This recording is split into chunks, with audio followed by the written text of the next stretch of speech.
பாசம் வைத்ததாலே நீ பயிரை காத்த வேலி, பயிரை காத்த போதும் வீண் பழியை சுமந்த நீதி.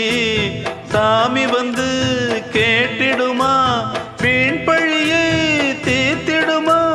விண்ணுக்கும் மண்ணுக்கும் சம்பந்தம் உண்டுன்னு சொன்னது யாரு? அது மன்னவன் பேரு.